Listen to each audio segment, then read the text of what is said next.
Oke. Assalamualaikum warahmatullahi wabarakatuh. Waalaikumsalam warahmatullahi wabarakatuh. Waalaikumsalam warahmatullahi wabarakatuh. Oke, terima kasih buat teman-teman yang sudah bergabung di acara ngopi ya. Di acara ngopi ini yaitu ngobrol para praktisi IoT dan Modbus. Yang mana malam hari ini temanya itu tentang K3. Jadi apakah temanya itu apakah penting K3 itu diterapkan di pekerjaan kita gitu ya. Jadi contohnya kalau sepele ya di bidang elektro, nah, hanya sekedar solder aja, apakah penting? Nanti mungkin bisa dijabarkan oleh Pak Kamat tentang K3 di perusahaan itu bagaimana dan dasar-dasarnya itu bagaimana, nanti jelaskan. Dan teman-teman silakan kalau memang kurang jelas silakan bertanya, nanti ada 3 souvenir ya yang akan dibagikan kepada penanya yang terbaik ya. Oke, untuk waktu dan tempat dipersilakan Pak Kamat. Terima kasih. Terima kasih Pak Fuad. Ya. Assalamualaikum warahmatullahi wabarakatuh. Waalaikumsalam warahmatullahi wabarakatuh. Pak Hanif, do you speak bahasa? Inggris Pak atau Pakistan? Oh, English. Ya. So, do you don't understand bahasa Indonesia, Pak Hanif? No. No. Sorry.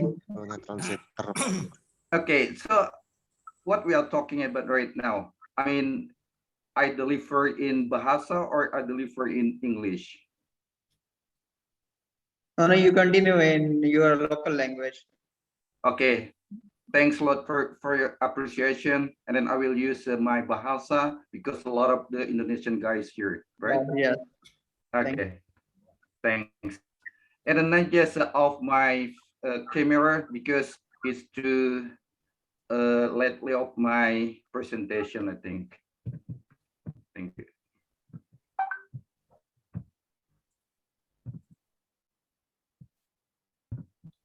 Untuk share screen sudah bisa ya Pak Kamak ya? Gimana Pak? Untuk share screen sudah bisa ya? Ini baru saya coba share screen. Oke, silakan. Kelihatan?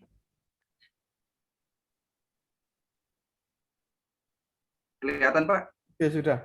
Oke. Oke, kita lanjut.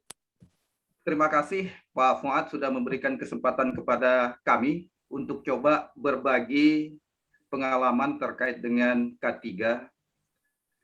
Nah, sebelumnya mungkin background saya lama kerja di perusahaan oil and gas, lebih kurang sekitar 12 tahun lebih di bidang K3. Kemudian saya ambil pensiun dini, sekarang menekuni di konsultasi K3. Oke, untuk tidak berpanjang lebar lagi, mungkin kita coba mendiskusikan apakah penting K3 diterapkan dalam pekerjaan kita. Kalau saya slideshow bisa kelihatan nggak ya? Bisa Pak, silakan Pak. Bisa ya.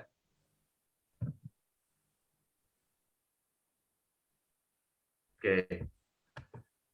Nah, sebelum kita masuk ke apakah penting, ini berdasarkan catatan dari Kemenaker bahwa angka kecelakaan di tahun 2020 itu naik menjadi 177.000 kasus. Artinya lumayan banyak sekali, naiknya lebih kurang 63.000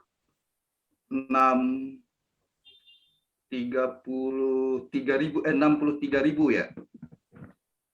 Angka kecelakaan di tahun 2020.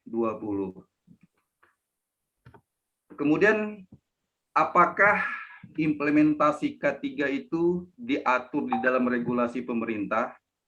Ada. Nah, kalau kita mengacu pertama sekali Undang-Undang Dasar tahun 1945 pasal 27 ayat 2, di mana di situ tertulis tiap-tiap warga negara berhak atas pekerjaan dan penghidupan yang layak bagi kemanusiaan. Kemudian diturunkan lagi dengan Undang-Undang nomor 3 tahun 1969 yang berbunyi kebersihan, ventilasi, suhu, penerangan, persediaan air minum, kakus, tempat mencuci, tempat tukar pakaian dalam tempat kerja. Selanjutnya, konvensi ini hendak melindungi pekerjaan terhadap bahaya. Artinya berbicara adalah keselamatan dan kesehatan pekerja. Ini diadopsi dari ILO. Nah, diperkuat lagi dari Undang-Undang nomor 1 tahun 70, di mana pasal 14 menyatakan kewajiban pengurus secara tertulis menempatkan dalam tempat kerja yang dipimpinnya semua syarat keselamatan kerja. Nah, di situ misalnya ada poster, ada pelatihan, dan sebagainya yang terkait dengan K3. Bagaimana caranya diimplementasikan atau dibuat sistem? Maka Undang-Undang nomor 13 tahun 2003 pasal 87 itu saklek menyatakan bahwa setiap perusahaan wajib, ini kata-katanya wajib menerapkan sistem manajemen K3. Nah, kalau sudah berbicara sistem manajemen K3, intinya adalah implementasi K3 di tempat kerja, goalnya tidak terjadi kecelakaan di tempat kerja. Kemudian diimplementasikan melalui pedoman PP 50 tahun 2012. Nah, ini diterapkan dengan SMK 3. Kemudian turunannya banyak. Ada Permenaker nomor 5 tahun 2018, ada Peraturan Menteri Kesehatan 48 tahun 2016, dan banyak turun-turunannya. Kita tidak akan membahas lebih dalam terkait dengan turunan peraturan tersebut. Oke, nah ini pernah melihat piramid ini 330-10-1. Ini sangat populer.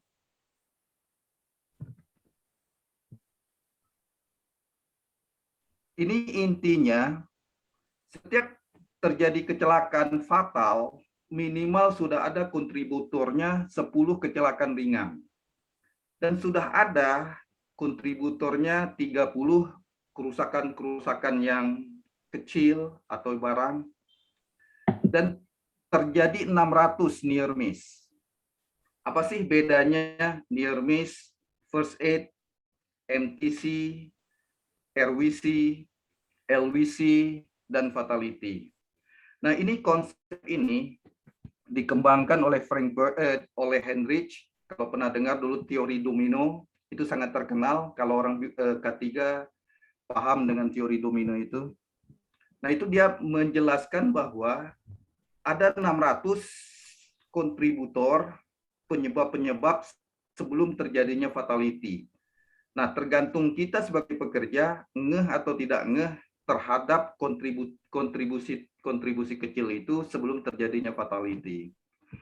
Kemudian di-update oleh Frankfurt tahun 50-an. Tapi konsep ini walaupun sudah tua, masih sering digunakan oleh beberapa perusahaan. Nah, terkait dengan kecelakaan, sering kita menyebutnya fenomena gunung es, nongolnya 10%.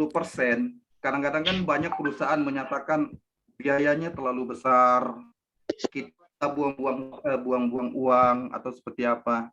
Tapi sebenarnya kalau kita lihat fenomena gunung es, setiap terjadi kecelakaan, itu uang atau investasi atau dana yang kita keluarkan jauh lebih besar. Jauh lebih besar dari dana yang kita keluarkan untuk investasi untuk mencegah terjadinya kecelakaan. Contoh misalnya kalau terjadi kecelakaan, belum lagi kita harus mengurusi biaya kerusakan gangguan, kerusakan peralatan, kemudian kita membayar tim investigator, kita membayar gaji, kita orang yang tidak bisa kerja, dan seterusnya. Jadi fenomena gunung es ini sering kita gunakan dalam dunia K3 untuk meyakinkan manajemen bahwa investasi dalam K3 itu sebenarnya tidak mahal kalau semua orang sudah paham untuk mengimplementasikan K3 di tempat kerja. Gitu. Nah, kemudian kita balik ke sini. apakah penting K3 diterapkan dalam pekerjaan kita? Tentu mungkin sebagian orang menjawab tidak penting, atau sebagian orang menjawab penting. Tapi penting atau tidak penting dari penerapan K3 ini, kita tanya lagi, apakah selama ini kita bekerja faktor luck atau sistem yang sudah membuat? Faktor luck di sini adalah kebetulan kita selamat. Sebenarnya kita tidak tahu dan kita tidak paham apa sih yang kita kerjakan, faktor safety-nya kita perhatikan atau tidak. Nah, itu yang saya sebut faktor luck. Tapi kalau faktor sistem yang sudah mengedukasi bahwa kita paham dengan apa yang kita kerjakan, maka bukan faktor luck lagi, tapi sistem yang sudah membangunkan kita untuk bekerja dengan aman dan selamat.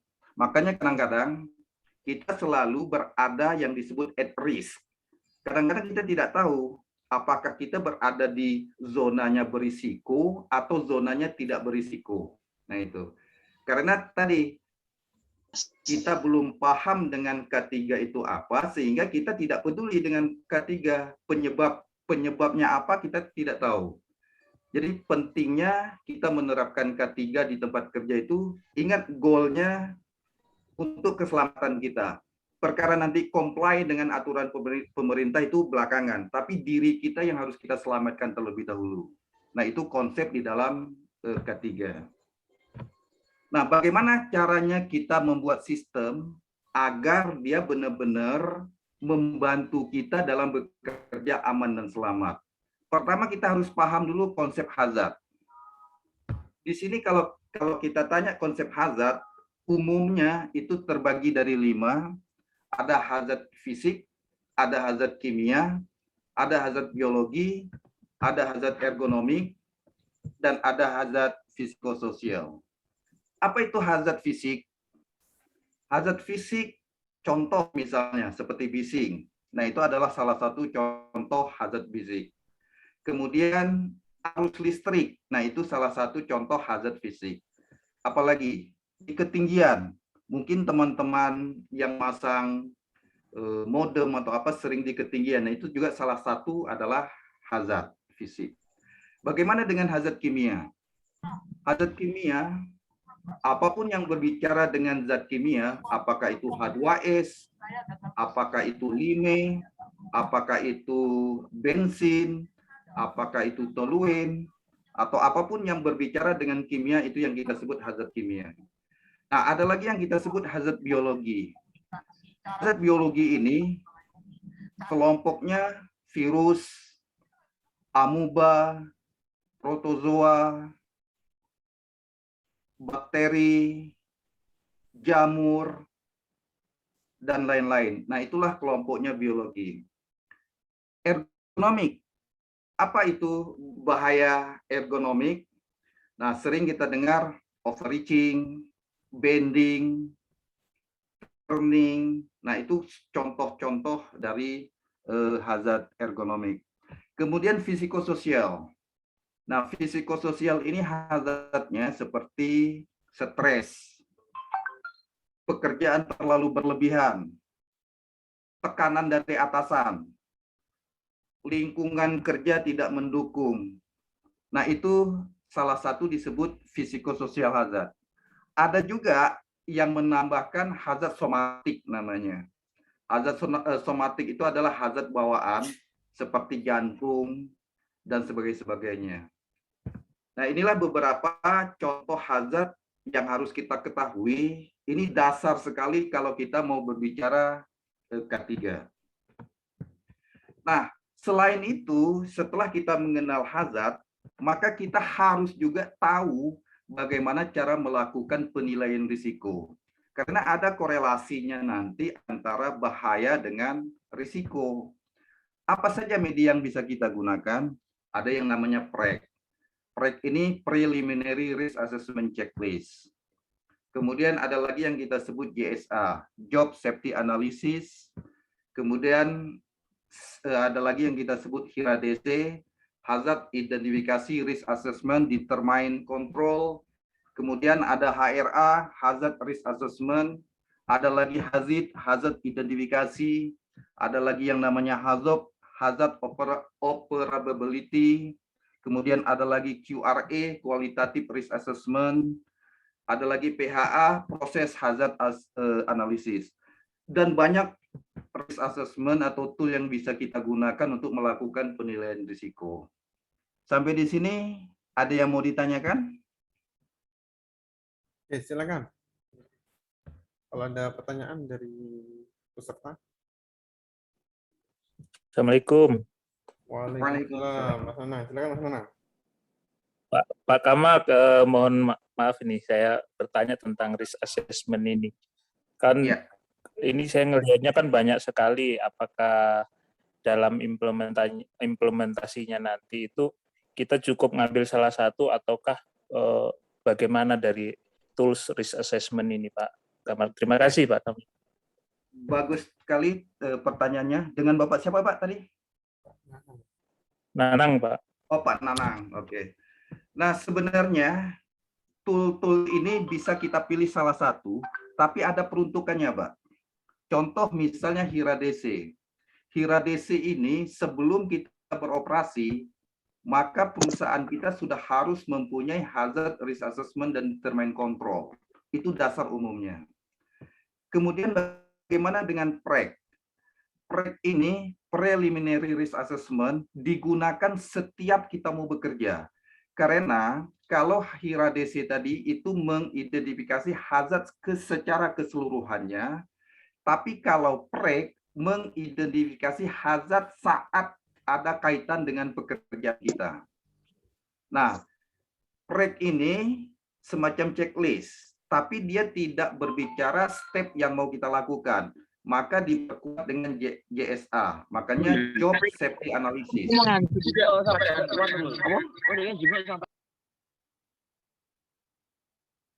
Halo, gimana? Ya Pak, silakan dilanjut Pak. Ya, nah dilanjutkan dengan Job Safety Analysis. Nah, Job Safety Analysis ini adalah melihat setiap langkah pekerjaan kita yang akan kita lakukan.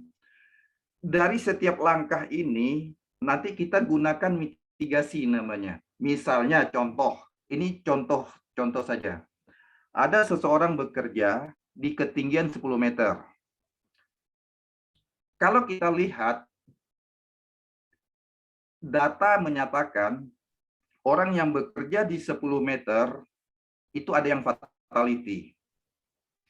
Betul, Bapak? Betul Pak. Oke. Kalau Ya. di aturan PLN kan di atas 2,5 meter wajib menggunakan sabu kan Pak? Ya, nah nanti kita balik lagi definisi bekerja di ketinggian. Ini contoh dulu. Nah, sekarang kita lihat, kita anggap bahwa orang yang bekerja di ketinggian memiliki risiko tinggi. Ya kan? Gunanya kita melakukan mitigasi. Nah, mitigasi ini kita menurunkan risiko tinggi menjadi risiko rendah. Itu yang disebut dengan ALARAP. As low as reasonable practicable. Jadi kita menurunkan serendah-rendahnya yang bisa kita terima. Reasonably practicable. As low as reasonably practicable. Nah, bagaimana dengan ALARAP tadi? Contoh misalnya, kita tahu data bahwa setiap orang, pernah ada data orang bekerja di ketinggian, jatuh, dan mati. Pertanyaan berikutnya, apakah kita mau bekerja di ketinggian harus jatuh dan mati? Kan tentu tidak, kan? Nah, itulah tugasnya kita menurunkan yang tadinya risiko tinggi menjadi risikonya rendah, ALARAP tadi. Bagaimana caranya kita menurunkan? Ada nanti namanya barrier, ada nanti namanya defense. Nah, nanti kita lihat ke slide berikutnya. Gitu, Pak. Nah, terkait dengan definisi bekerja di ketinggian. Kalau mengacu ke OSHA, bekerja di ketinggian itu lebih dari 1,8 meter. Itu OSHA menyatakan. Tapi aturan pemerintah kita, Kemenaker, mereka menyebutkan bekerja di ketinggian itu adalah perbedaan level. Jadi kapanpun kita bekerja di perbedaan level, maka itu disebut bekerjaan di ketinggian. Nah, makanya kalau perbedaan level itu agak sedikit susah mengimplementasikan, tapi kalau lebih dari 1,8 itu agak mudah kita implementasikan. Tapi ingat, cara penggunaan full body harness yang tadi Pak Fuad sampaikan, itu juga kan kita lihat harus pakai shock absorber atau tidak. Pakai lenjatnya berapa meter? Apakah 1,8 atau berapa? Nah, kalau misalnya 1,2 kita bekerja di ketinggian, sudah menggunakan absorber dan lenjat 1,8, maka kalau kita jatuh masih kena ke permukaan. Jadi itu yang harus kita lakukan analisa juga. Kira-kira seperti itu. Pak Nanang menjawab, Pak. Jadi pertanyaan Pak Nanang tadi, pilih salah satu, Pak. Jadi nggak semuanya, Pak ya. Iya. Selama ini kalau di Yang mana? LR itu sih JSA, Hyrax, sama WP, Pak ya, working permit. Working permit Oh. ikut yang mana, Pak ya? Nah, working permit itu bedanya, Pak. Kalau working permit, PTW namanya, itu adalah surat izin. Iya. Beda dengan risk assessment. Surat izin itu harus ada dokumen pendukungnya. Contohnya penilaian risiko atau JSA tadi. Iya, JSA sama Hyrax. Ada juga yang mengimplementasikan pre-job safety meeting. Ada lagi misalnya kalau Bapak mau bekerja di ketinggian, sertifikat bekerja di ketinggian. Ada lagi kalau Bapak mau bekerja di confined space atau ruangan terbatas, gunakan sertifikat ruangan terbatas. Tapi itu adalah pendukung dari izin kerja tadi.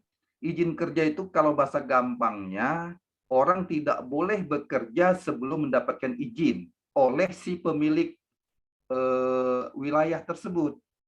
Contoh misalnya Pak Fuad sebagai pemilik wilayah. Saya sebagai pekerja atau sebagai kontraktornya Pak Fuad tidak boleh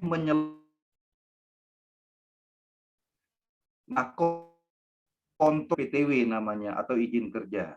Seperti itu, Pak.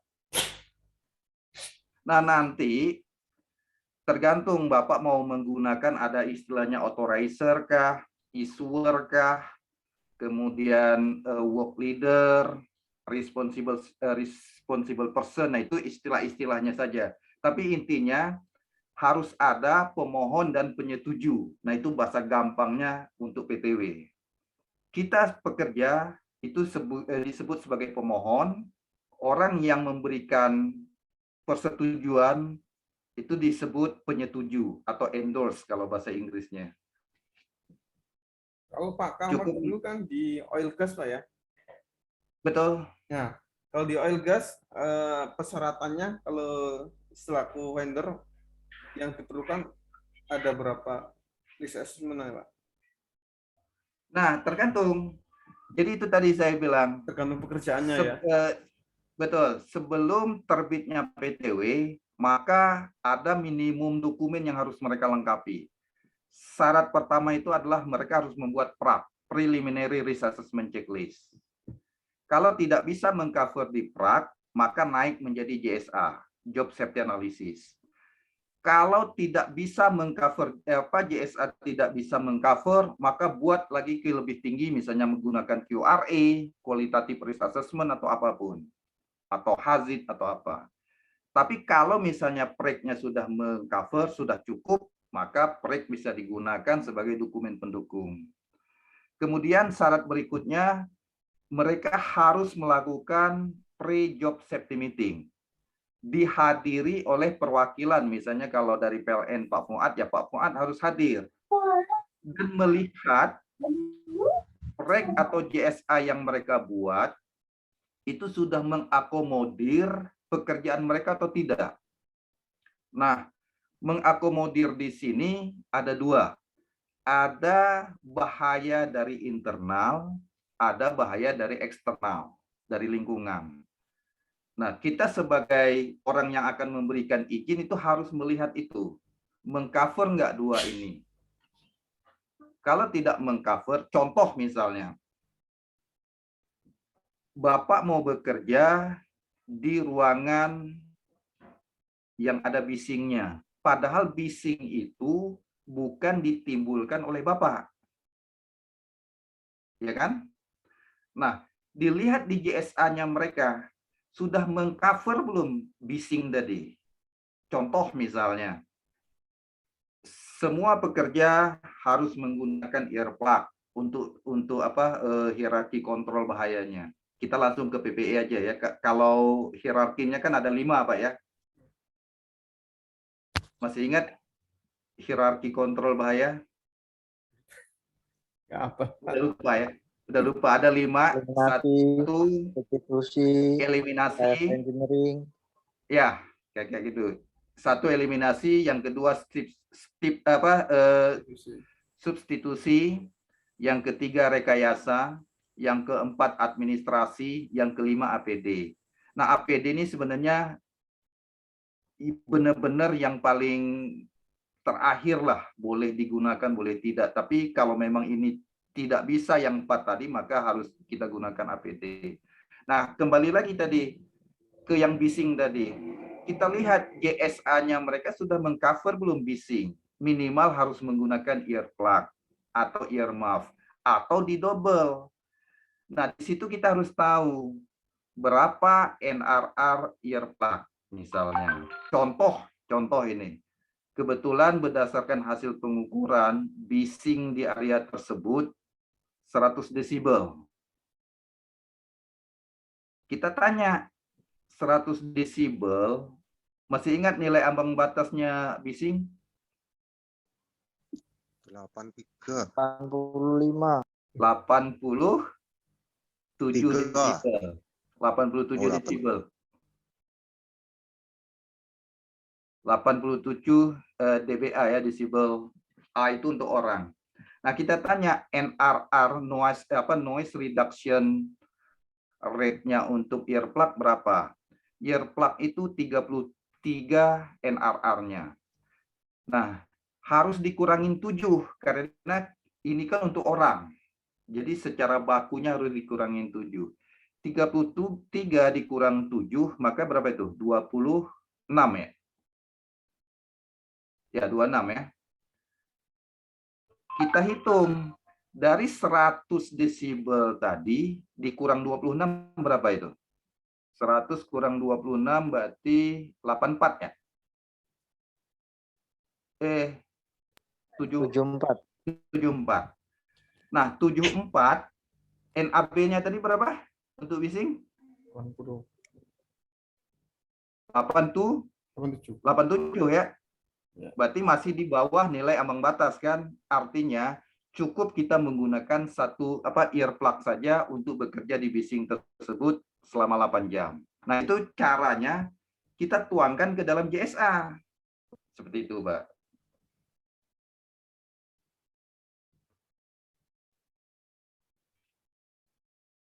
Kira-kira menjawab Bapak pertanyaannya? Pak Nanang gimana Pak Nanang? Ya, saya menjawab sih Pak kalau yang dari pertanyaan saya. Cuman akhirnya dalam kepala saya muncul banyak pertanyaan baru lagi. Nggak apa-apa, silakan Pak. Saya nggak mau ngabisin. Ini nama pun kita diskusi Pak. Kalau bisa saya jawab, kalau enggak nanti saya tulis dulu. Karena kan ini materinya sebenarnya luar biasa ini Pak. Saya pengen belajarin ini karena di otomatis di kami kalau di kampus itu kan penting sekali untuk diajarkan ke mahasiswa ya. Saya harap nanti kalau kan minta izin bisa buat ini tadi minta izin saya share ke mahasiswa loh Pak kanunya. Oh, linknya ini supaya mahasiswa. Karena saya berharap ini kan materinya penting jadi ini muncul pertanyaan lagi tuh gini Pak, ini kan dari risk assessment ini apakah ada misalkan saya ada kayak misalkan seperti Pak Fuad ini kan punya produk elektronik ya. Itu apakah juga perlu dibuatkan semacam kayak hal-hal seperti ini, prek-nya atau JSA-nya terkait alatnya itu untuk melengkapi bahwa oh alat ini ternyata, karena kemarin gini Pak, ada teman di oil and gas itu minta dibantu untuk mau modifikasi data loggernya untuk sensor gas LPG Pak. Nah saya bilang, Ya. wah ini agak berat juga karena resikonya kan kalau di gas LPG kan seperti risk assessment-nya ini kan saya nggak tahu gitu kan, karena saya bukan orang di situ. Tapi dia bilang, oh gampang itu masalah kemasan, kan pasti bukan hanya kemasan saja yang jadi parameternya gitu loh. Nah untuk produk elektronik itu apakah perlu juga, maksudnya kan ini ada banyak, ini saya masih bingung, ada prek, JSE dan sebagainya itu, kalau untuk produk elektronik apakah ada sendiri untuk risk assessment-nya ini Pak? Ya, bagus pertanyaannya Pak. Pada prinsipnya kita harus kembali lagi ke konsep bahaya, Pak. Yang tadi yang kalau Bapak masih ingat yang 5 tadi. Ada bahaya fisik, bahaya kimia, bahaya biologi. Nah, itulah basicnya kita membuat risk assessment. Contoh misalnya, kira-kira kalau yang tadi Bapak bilang alat tadi, ada nggak komponen kimia di situ? Nah, makanya kalau di dunia kerja, misalnya di kimia, itu kita selalu minta MSDS namanya, Pak.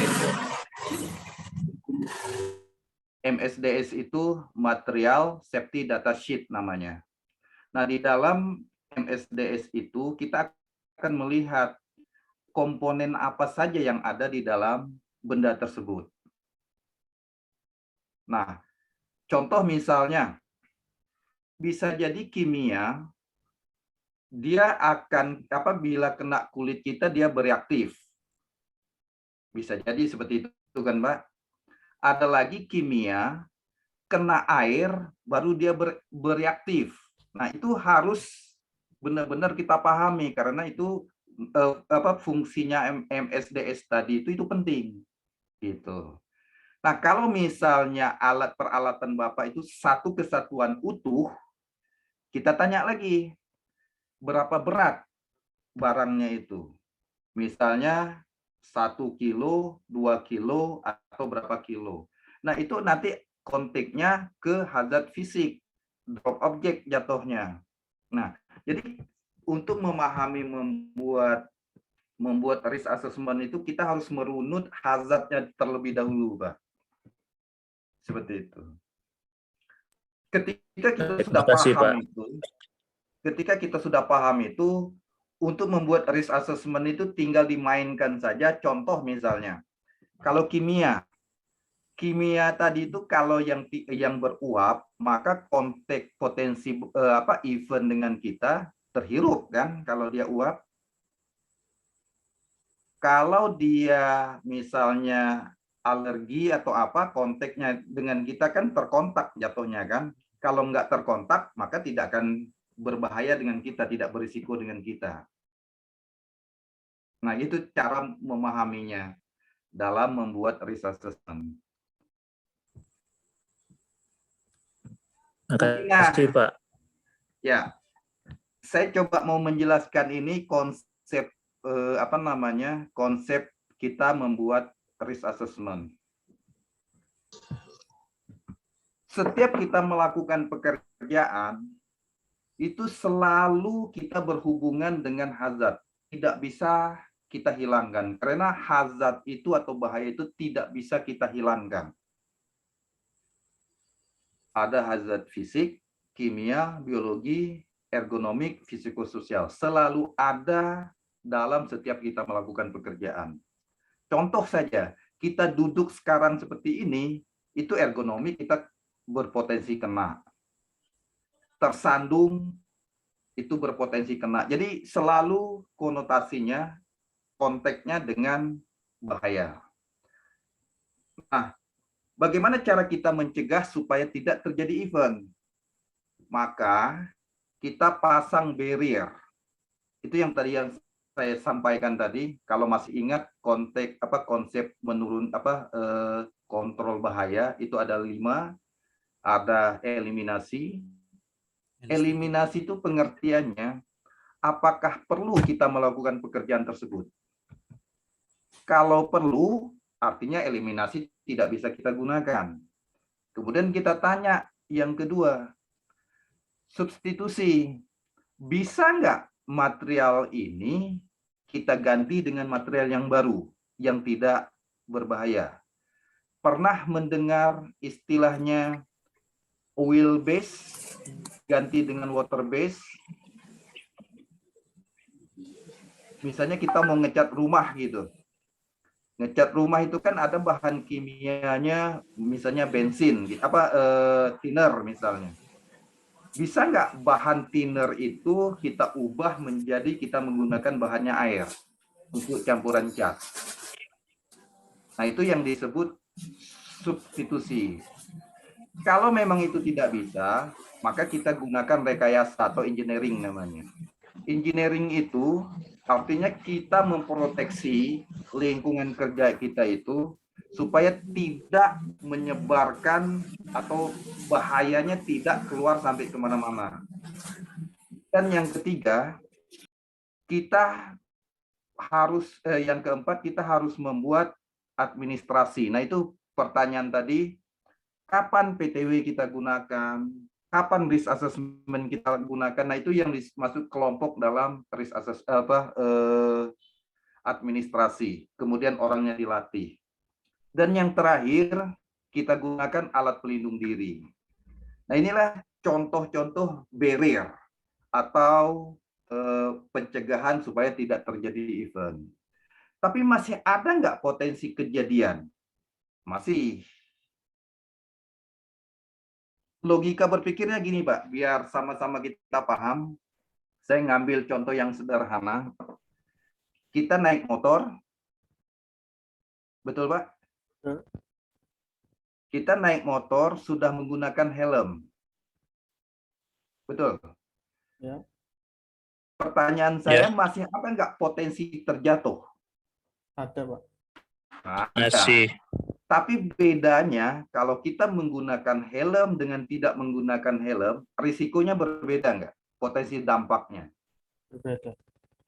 Nah, inilah yang disebut defense tadi itu.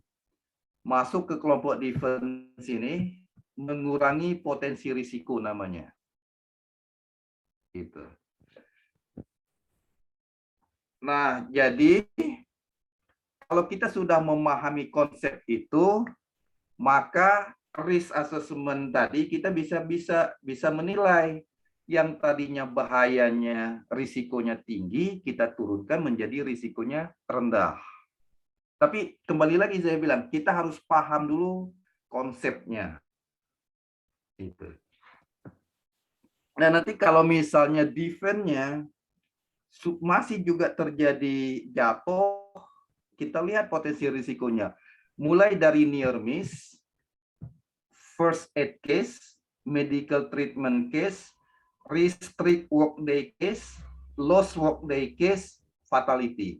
Nah, fatality ini kalau perusahaan sudah mengalami fatality itu sudah lumayan berat lah ininya.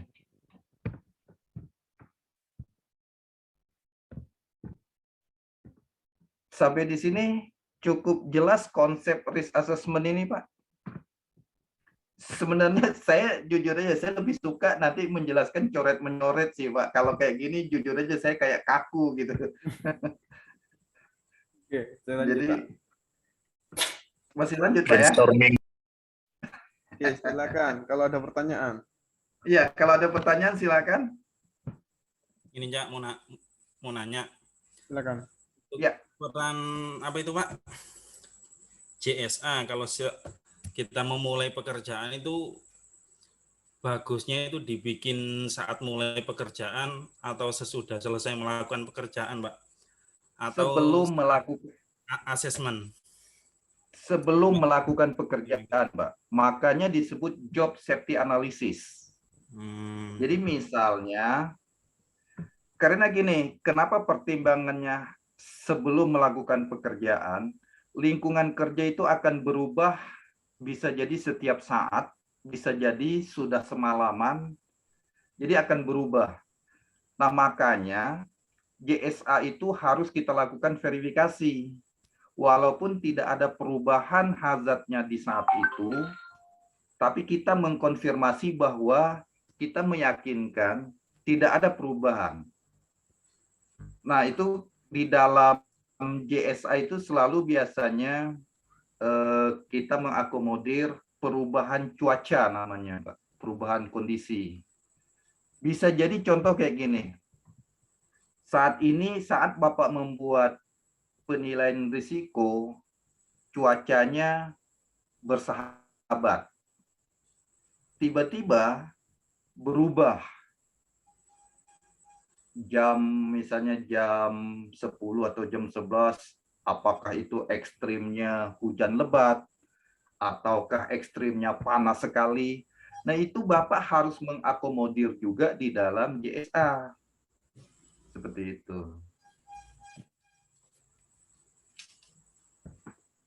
Cukup menjawab, Pak Nanang? Cukup, Pak. Terima kasih. Sama-sama, Pak. Ada lagi mungkin yang Pak lain? Fuad, izin bertanya Pak Fuad. Silakan, Mas. Ya Pak, saya mau bertanya untuk risk assessment tadi itu contohnya seperti JSA dan lain-lain itu kita harus memiliki form tertentu tidak ya? Apakah dari K3 itu sendiri itu memang ada formnya yang di standarkan atau bagaimana gitu Pak? Terus pertanyaan kedua, mungkin di tempat kerja saya itu ada istilah kajian resiko ya Pak. Ya. Nah, jadi yang mau saya tanyakan itu ketika dari kajian resiko tersebut itu masih tinggi, high, itu ada berapa level yang boleh kita turunkan gitu Pak? Dengan kajian resiko itu agar tercapai rendah lah, paling tidak moderat atau apa begitu Pak. Paling itu aja sih Pak. Oh, Kasih, Pak. IPBR itu. Ya, hierark itu ya. Oke, saya coba menjawab yang pertama dulu pertanyaannya. Secara baku itu tergantung dari perusahaan kita menerapkan. Tapi konsep yang harus ada di dalam JSA ataupun HIRA DC ataupun PRAK itu harus ada hazard, harus ada potensi kejadian, harus ada konsekuensi.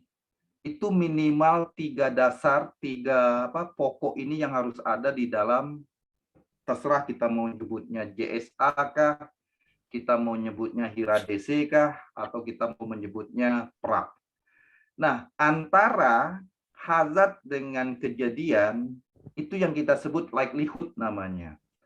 Bagaimana kita mencegah supaya tidak terjadi kecelakaan. Nah, itu ranahnya likelihood, itu yang kita sebut barrier tadi.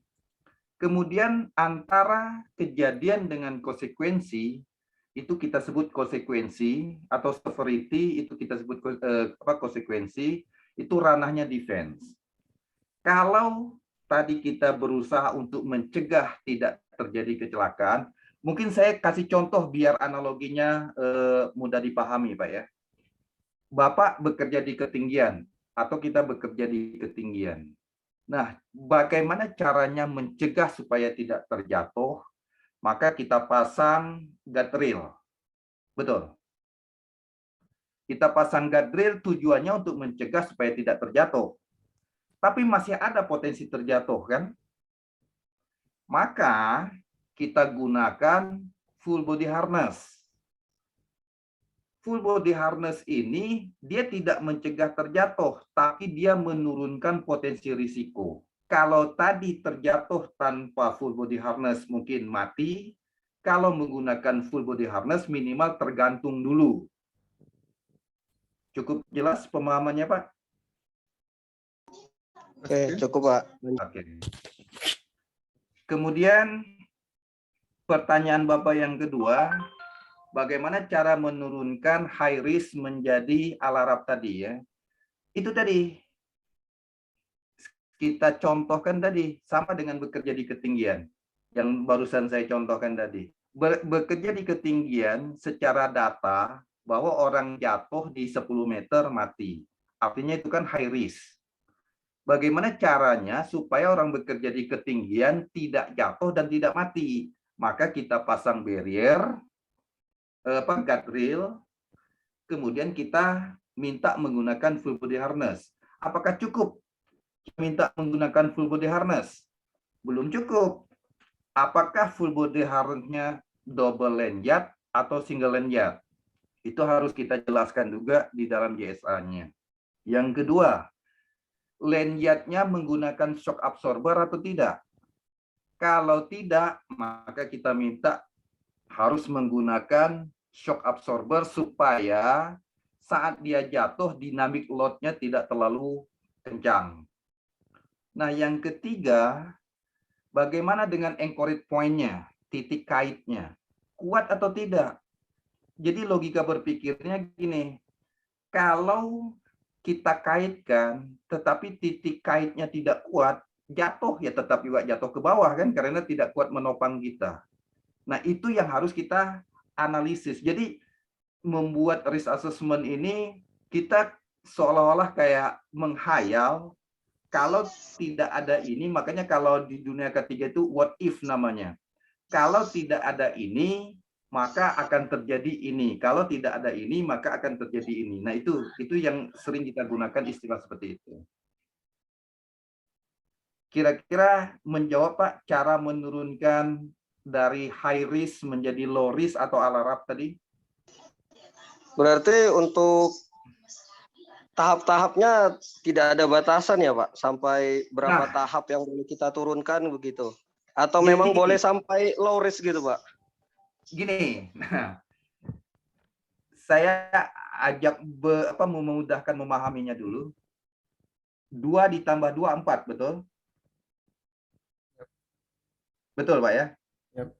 Tapi di dunia ketiga, 4 itu bukan hanya 2 ditambah 2. 1 ditambah 3 juga 4, 5 dikurang 1 juga 4, 2 dikali 2 juga 4, dan seterusnya.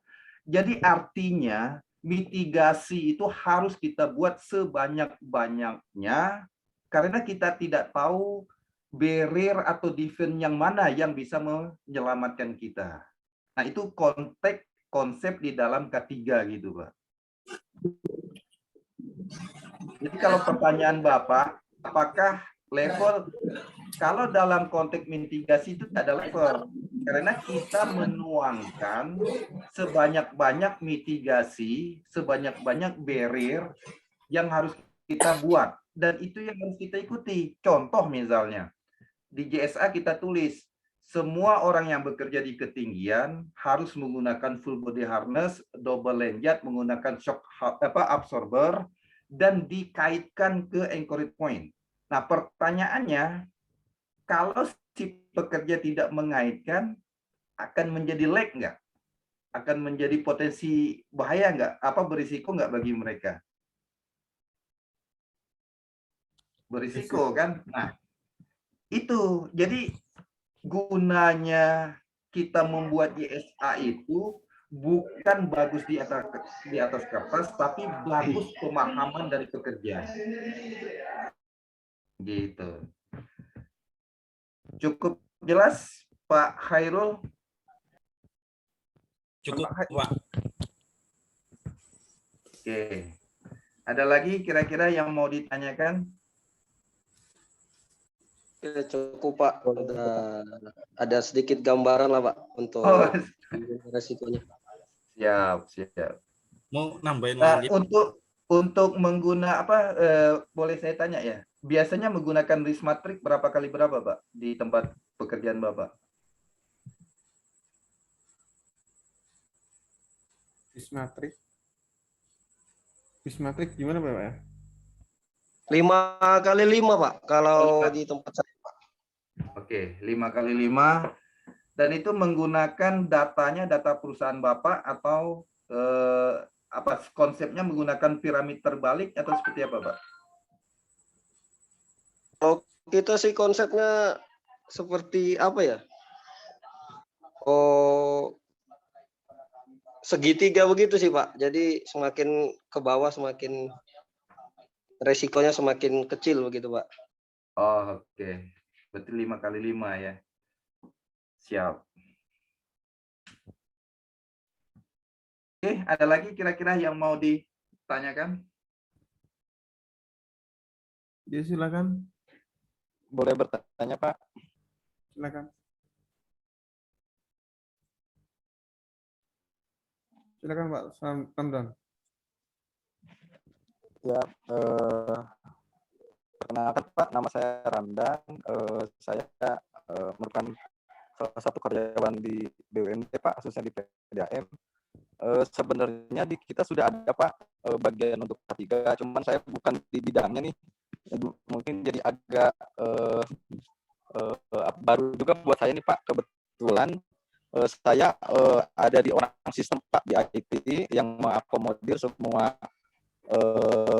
kegiatan operasional dan sebagainya untuk sistem.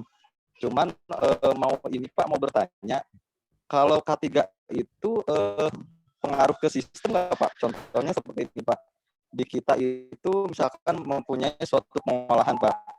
Nah kebetulan saya di orang sistem, saya buat sistemnya, kemudian risiko-risiko yang akan terjadi itu saya tampilkan di sistem Pak.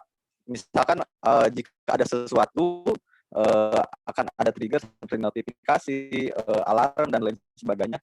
Cuman dampaknya itu lebih ke outputnya Pak. Misalkan mungkin nanti kualitas airnya ke masyarakat akan berpengaruh dan akan berdampak sangat buruk, tapi bukan ke dirinya sendiri gitu Pak. Itu termasuk K3 apa gimana ya Pak? Oke. Di dalam dunia K3 itu ada yang kita sebut occupational safety, itu artinya kecelakaan terjadi kepada orang. Ada lagi yang kita sebut property damage. Nah, itu property damage itu termasuk yang kategori yang Bapak sampaikan tadi ke sistem itu. Mungkin kalau di air, kalau misalnya sistem Bapak tidak berfungsi dengan benar, bisa jadi contoh misalnya, contoh ini, di level keberapa sensor harus mematikan air supaya mematikan mesin supaya air tidak luber. Contoh misalnya Pak ya. Nah, ketika misalnya sensor Bapak tidak berfungsi, maka air ini terus mesinnya terus bekerja, maka airnya akan luber. Mungkin kalau di air luber kita masih belum terlalu berisiko besar gitu. Tapi kalau di perusahaan penghasil gas atau penghasil BBM atau apa, itu sangat berisiko, Pak. Contoh misalnya, kalau gasnya luber, maka akan terjadi kebakaran atau peledakan. Nah, itu termasuk dalam kategori asset damage namanya, atau property loss. Jadi kalau ditanya apakah sistem ada kaitan dengan K3, ada. Nah, dari lubernya tadi bisa jadi asset damage, bahkan bisa jadi kecelakaan bagi si pekerja. Jadi ada saling keterkaitan sebenarnya, Pak. Seperti itu, Pak. Jadi bisa dibikin sistem ya Pak, di trigger by system gitu. Betul. Nah, kebetulan ya kita kan mau beralih teknologi nih Pak, mau beralih ke digitalisasi. Sebenarnya air juga agak riskan juga Pak pada saat kita kayak distribusi ke pelanggan, dan itu kan ditanam Pak, kita nggak tahu tekanan di dalam pipa itu berapa. Kita konsumsi malam hari pelanggan tidak pakai, mungkin kan kalau tekanan terlalu tinggi bisa meledak Pak. Nah makanya kita bikin sistem, kita buat di tekanan tertentu kita jaga jangan sampai berlebih. Cuman itu masih berdasarkan hanya trigger aja Pak, visualisasi dan lain sebagainya. Nah itu cuman belum bisa otomatis Pak. Maksudnya untuk mencegah resikonya gitu.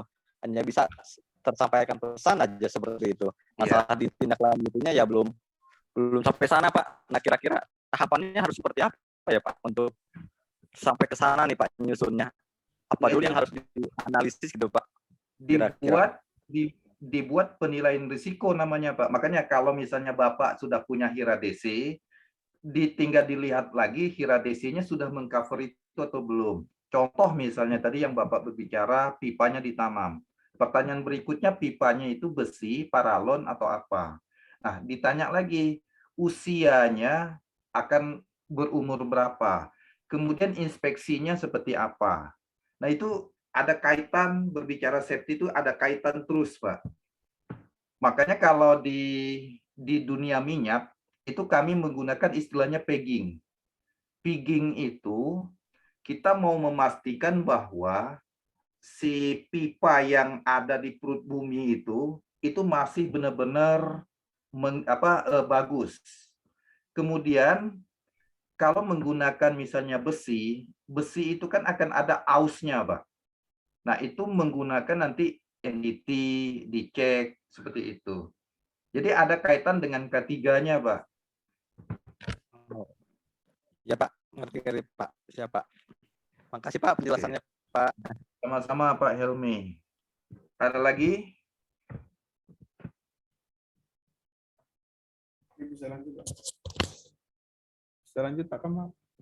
Oke, kita lanjut dulu ya. Ini sebenarnya sedikit gambar ini mungkin saya coba nyari di Google Image tadi nemuin gambar seperti ini. Kita kan baru berbicara risk assessment. Kira-kira kita melihat gambar seperti ini biasa saja atau ada yang aneh? Kalau dari Ini deh. Yang ini dulu misalnya. Yang mana, Pak? Yang ini, yang saya kasih kursor nih, kelihatan nggak ya? Yang sebelah kiri. Kursor Ini yang ada tulisan SCADA. Nggak kelihatan. Iya, kursornya nggak kelihatan. Oh, yang kiri atas. Iya, kiri atas yang ada tulisan SCADA-nya itu. Oh, yang helm ada SCADA-nya. Kalau kita melihat gambar ini, ada yang aneh atau tidak? Ada Pak, nggak pakai sarung tangan. Ada. Pakai sarung tangan. Apalagi? Terus kacamata, nggak Tidak pakai. pakai kacamata. Oke. Apalagi? Tali helmet Pak, tidak ada. Tali helm tidak ada. Apalagi kira-kira?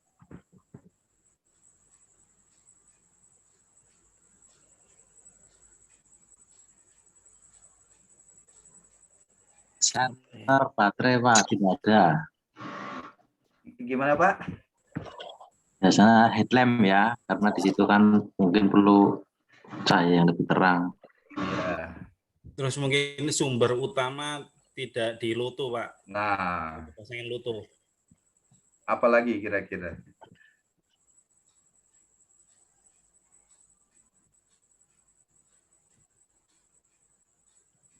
Masih ada satu deh yang belum kita sebutkan, kira-kira apa? Mungkin belum dipasangin tag Pak. Belum pasang tag, ya. Powernya masih nyala itu ya Pak? Sepertinya powernya nyala karena dia ngukur itu.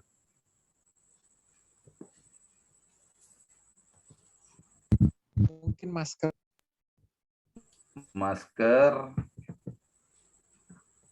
Apalagi kira-kira? Kacamata tadi udah ya. Kacamata sudah. Nah, Kita kepakainya Pak. Alat ukurnya itu. Bapak lihat si orang yang pakai helm SCADA, tulisan SCADA itu posisinya itu posisi normal atau posisi tidak normal itu, Pak? Tidak normal, Pak. Oke. Nah, ini yang kita sebut hazard ergonomik namanya tadi. Hazard ergonomik itu dia tidak seketika bedanya safety dengan industrial hygiene. Ergonomik itu apa? Ergonomik itu dia akan akumulasi. Nah, nanti penyakitnya itu kalau Bapak pernah mendengar low back pain, punggungnya terasa berat kayak ditekan, atau pinggangnya terasa kayak salah urat. Nah, itu disebabkan oleh postur atau posisi kita yang tidak normal. Nah, kemudian tadi benar, Bapak bilang tidak pakai kacamata, tidak pakai sarung tangan. Dan pertanyaan berikutnya, ini kan dia ngukur. DC itu bisa setrum nggak?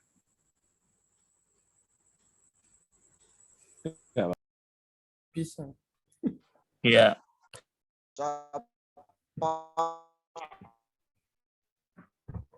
DST bisa, bahkan lebih berbahaya, Pak. Berbahaya, karena dia DC. DC itu kan artinya direct. Direct itu kan dia narik, satu arah saja. Beda dengan alternatif. Alternatif kan on off gitu. Iya, betul, Pak. Iya.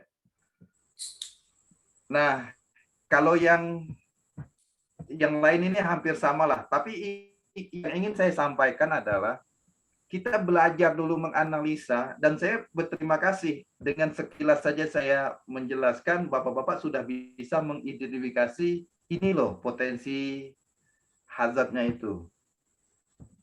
Jadi dia tidak pakai sarung tangan, dia tidak pakai kacamata, mungkin dia tidak meloto atau apa gitu. Nah, itu salah satu konsep di dalam dunia ketiga. Nah, kalau nanti Bapak pernah mendengar intervention, observation, dan intervention, nah inilah yang kita lakukan sekarang terhadap gambarnya ini. Kemudian saya tunjukkan lagi, ini saya nggak akan pergi gambar semua ini lah ya, ini contoh saja. Nah, seperti ini. Kira-kira apa yang salah ini? Ekstrim itu, Pak, ekstrim.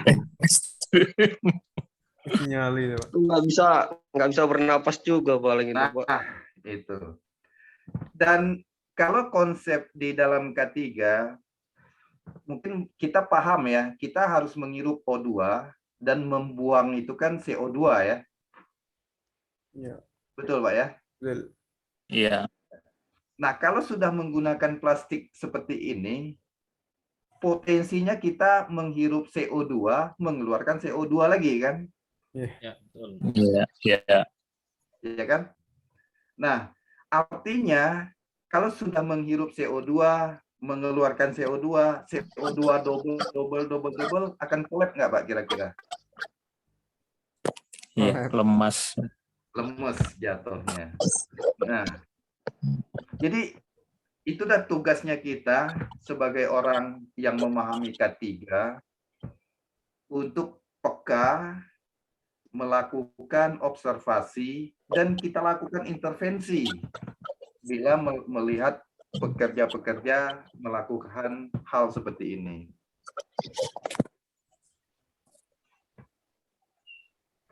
Itu sih sharing saya malam ini. Ada yang mau ditanyakan lagi, Bapak-Bapak? Ya, silakan. Kalau ada pertanyaan.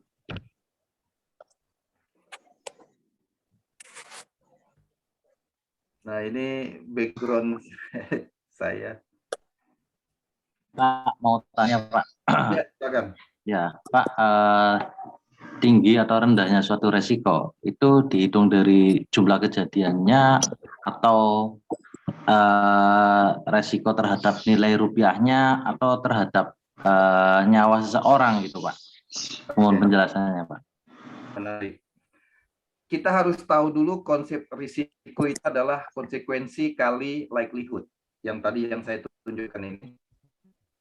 Nah, R itu likelihood, konsekuensi dikali likelihood. Angka manusia itu menjadi patokan yang pertama. Makanya kalau di dalam risk matrix-nya Bapak, itu harus melihat safety, kemudian setelah safety, ngelihat aset, setelah aset ngelihat lingkungan dulu, setelah lingkungan ngelihat aset. Jadi ini faktor yang kita gunakan dalam menentukan konsekuensi. Jadi ketika misalnya ada kejadian fatality, maka jatuhnya 5. Jadi kalau kita menggunakan risk matrix 5x5, fatality itu angka 5 dia, Pak. Gitu. Nah, ditanya lagi likelihood-nya. Apakah kejadian yang fatality itu setiap tahun atau tidak? Kalau memang kejadiannya setiap tahun atau kurang dari setiap tahun, maka jatuhnya 5. Maka secara risk-nya 5 dikali 5 sama dengan 25, itulah high risk namanya. Gitu. Cukup jelas, Pak, kira-kira? Ya Pak, cukup Pak. Jadi kayak semacam tabel, nanti ada waktu sama itunya ya, nanti dikalikan ketemu skornya gitu ya Pak ya? Betul. Oke, terima kasih Pak. Iya. Oke, ada lagi pertanyaan?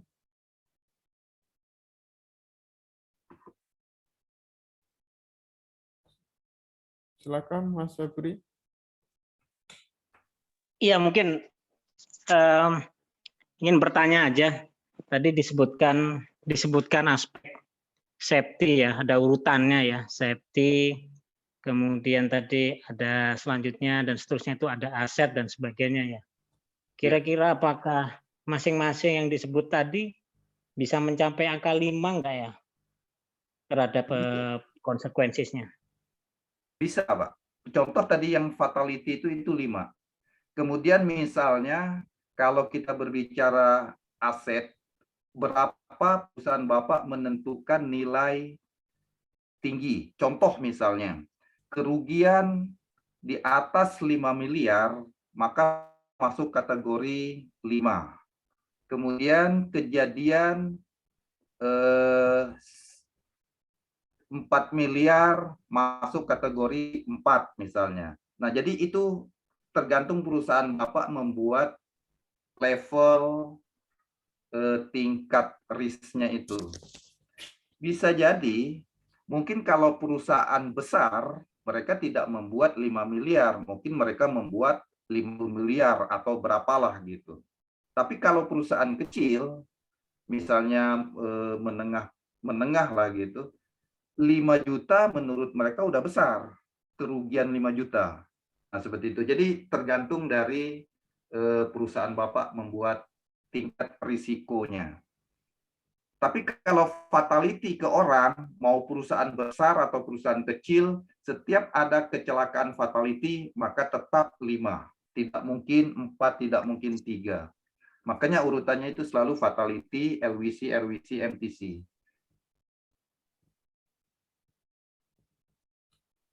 Kalau yang untuk tadi Pak, untuk likelihood-nya mendefinisikan 5, 4, 3, 2, 1-nya gimana Pak? Nah, apakah ada cakupan, kalau kita di industri kan macam-macam ya, ada manufaktur, ada industri pangan, ada industri minyak, ada industri petrokimia, itu penentuan likelihood-nya gimana? Tadi kan disebutkan setahun, kalau kurang dari setahun 5 dan seterusnya. Kira-kira gimana ya kalau misalnya kita harus mengaplikasikan di tiap industri itu? Oke, makanya tadi saya menjelaskan kita biasanya menggunakan piramid terbalik gitu, Pak. Piramid terbalik itu kita urut dulu dari perusahaan kita.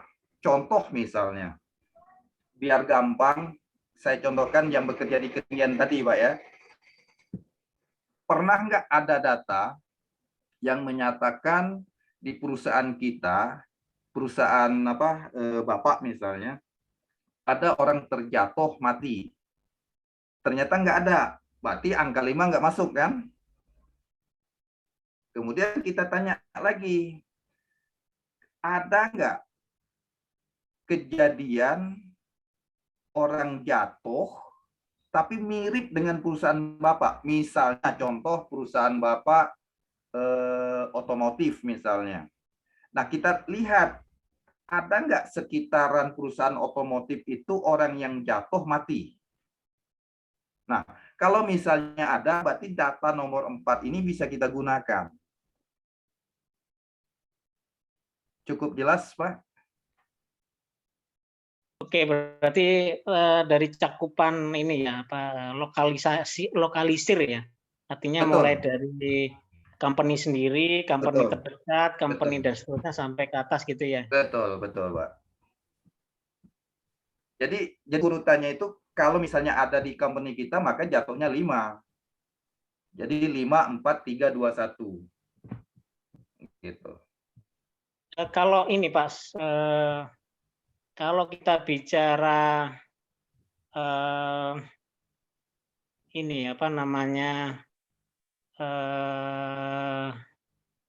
bicara likelihood ya, menentukan likelihood itu ya. Itu likelihood itu seperti digambar di sini sih, saya pengen menghubungkan sebetulnya ya. Kalau bicara likelihood itu apakah dengan barrier, artinya dengan apa namanya, di atas kan ada residual risk ya.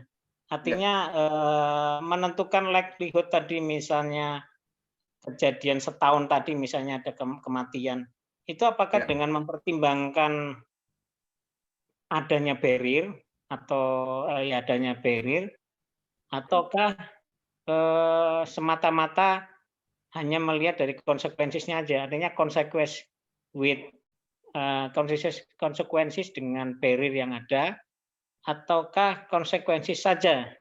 Jadi misalnya meninggal saja pokoknya karena misalnya bekerja di ketinggian.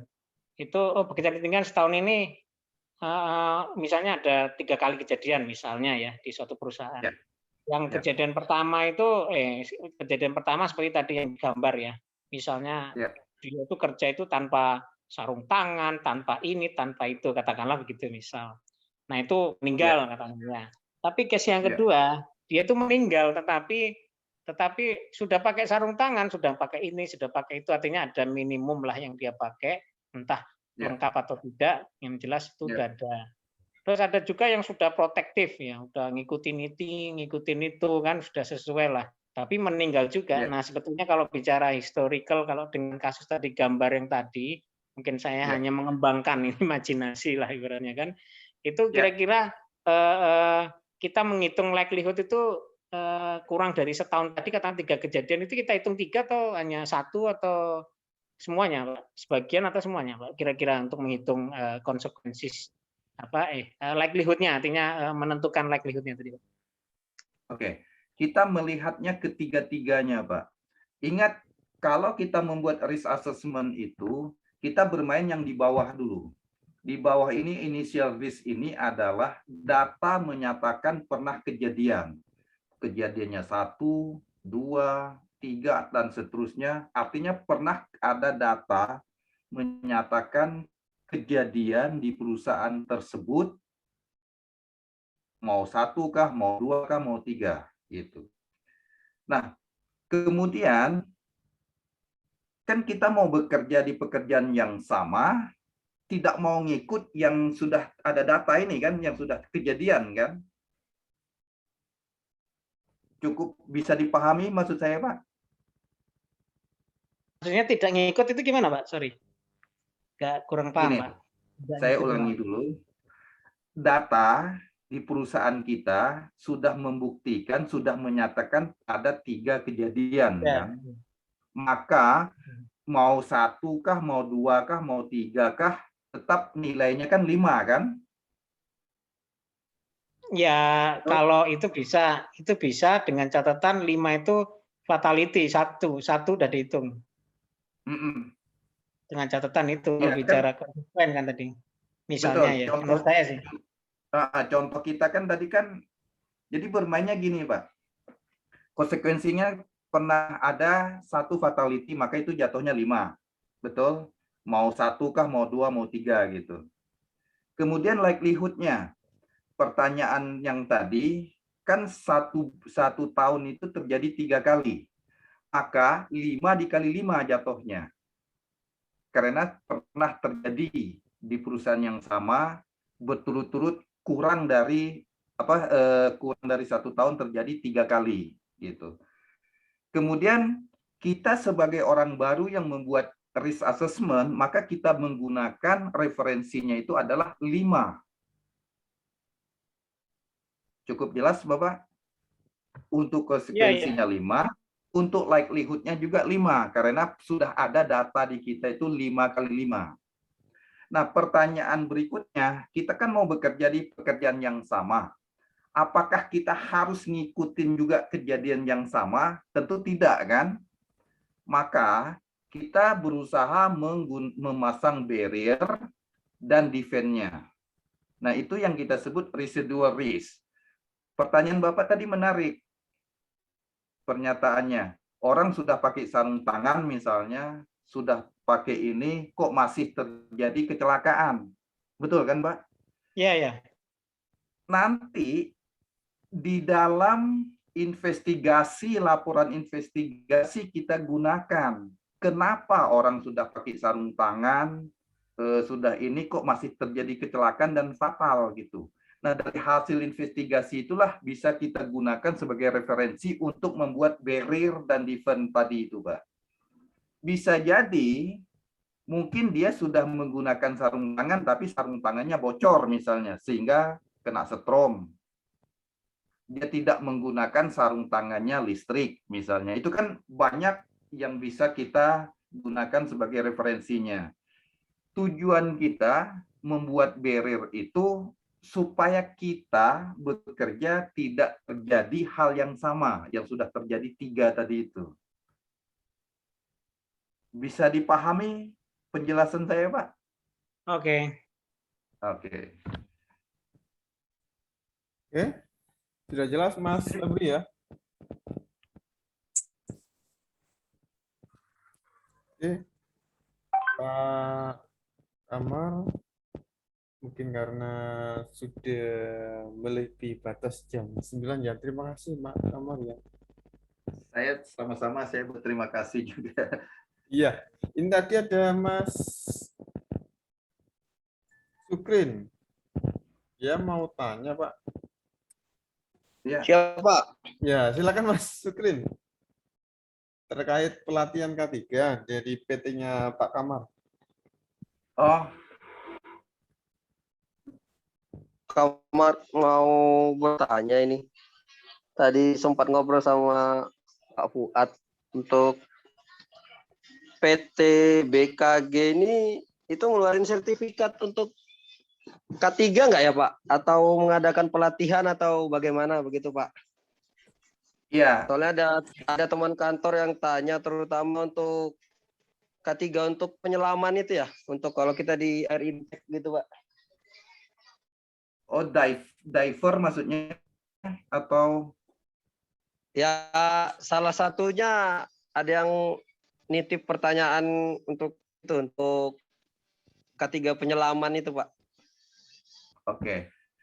Kita masih ini sih Bapak, kita belum sampai ke diver, tapi kita masih K3 misalnya kayak risk assessment, kemudian kalau K3 umum, sertifikasi K3 umum seperti itu.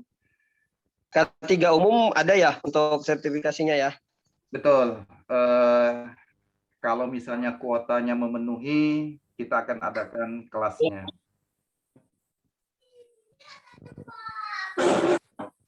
Oke Pak, nanti saya coba infokan. Berarti kalau untuk menyelam masih belum ya Pak berarti ya? Iya. Sertifikat. Setahu saya kalau diver itu perusahaan yang sudah ditunjuk sih, kalau saya nggak salah Pandu apa nama providernya itu. Iya, udah gede juga. Iya. Oke Pak, nanti saya coba minta kontaknya lah sama Pak Fuad nanti ya Pak. Siapa tahu nanti cocok, nanti saya infokan. Siap, siap. Oke. Ya Pak Kamar. Karena sudah malam Pak ya. Ini tadi ada teman-teman yang minta PowerPoint-nya Pak, nanti mungkin bisa dikirim, di-share Pak. Boleh. Insya Allah saya kirim ke Pak Fuad saja nanti. Ya. Ya.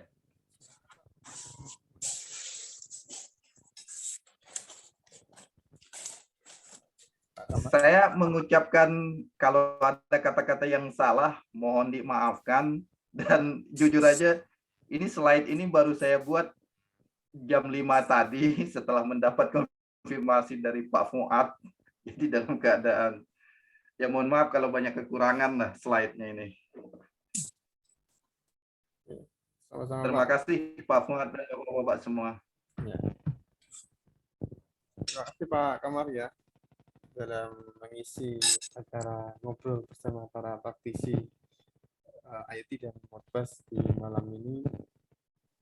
Saya selaku penyelenggara, mohon maaf ya teman-teman, mungkin ada yang berkenan atau selama acara ini, saya mohon maaf. Terima kasih. Assalamualaikum warahmatullahi wabarakatuh. Waalaikumsalam. Terima kasih Pak.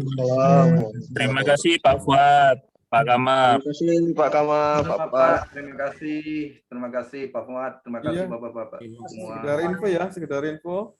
Sebentar. Ya. Ya. Tadi kan ada 3 flash disk tuh. Flash disk itu jatuh kepada pertama Pak Nanang, yang kedua Pak Febri, yang ketiga Pak Sukrin. Ya, nanti sebelumnya flash disk, Alhamdulillah. alamat bisa Japri ya. Terima kasih. Ya, makasih banyak. Saya baru gabung ini, udah habis. Nanti lihat YouTube-nya, Pak. Oke, Lihat oke. YouTube-nya.